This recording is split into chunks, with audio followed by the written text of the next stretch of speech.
अरे नहीं हो बेकार लागेला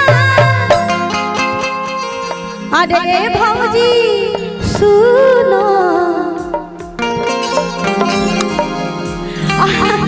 अरे दुविधा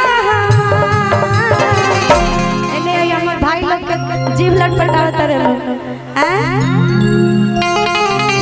सुनले बड़ी लोग गाना ई घाम में ठीक लागत ना हैं जेठ के दोपहरी घाम जोरत जमीन हो कोरवान ले लो राजा जी कि मही पानी को मसीन हो कोरवान ले लो राजा जी अब ही पानी को मसीन हो कोरवान ले लो राजा जी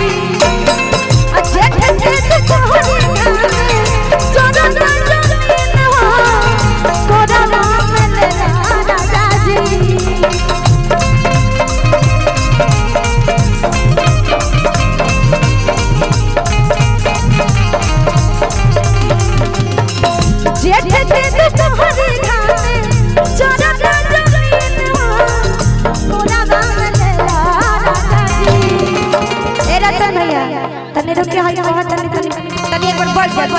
अरे कोई बात दिक्कत नहीं के जेठ के दोपहरी घाम जोरत जमीन हो कोरवा में ले राजा जी जेठ के दोपहरी घाम जोरत जमीन हो कोरवा में ले राजा जी मने भैया लगन त का हो भैया नाम ना हो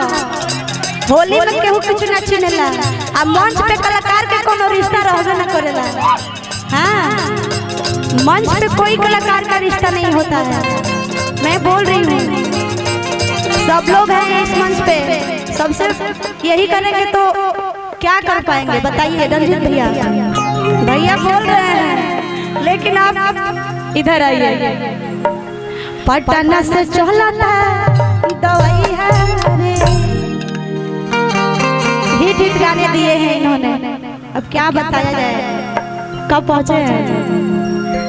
अभी अब 2-3 जगह से प्रोग्राम कर रहे हैं ना ये लोग ऐसे कलाकार हैं ना कि दिन भर बुक रहते हैं पता नहीं कहाँ से पैसा जोड़ के आ रहे हैं हम लोग तो सीधे पटना से यहाँ आ रहे हैं पटना से एक बार रंजीत भैया के नाम से थोड़ा जोरदार ताली होके चाहिए बहुत ही अच्छा गाते हैं भोजपुरी में तो तहलका ही मचा देते हैं कोई ना कोई गाना आता है तो बवाले में तो क्यों ना बजेला बाप रे बाप तो हमने के रोने जा कहां कि जेठ के दोपहरी घाम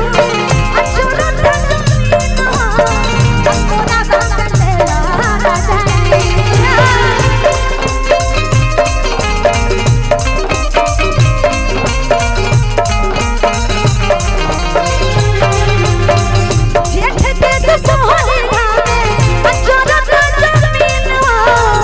कोरवा में ले राजा जी पानी का मसीन हो कोरवा में ले राजा जी अब ही पानी का मसीन हो कोरवा में ले राजा जी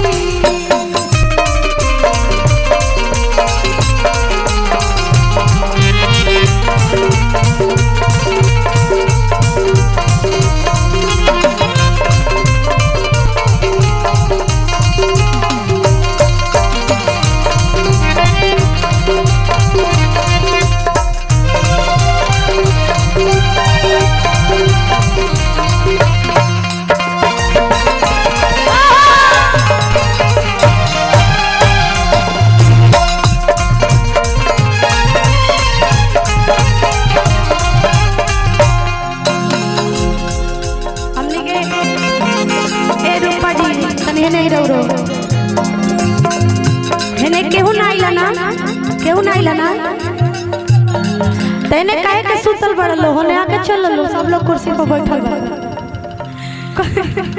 कहे के बा अरे छोड़न ससुरवा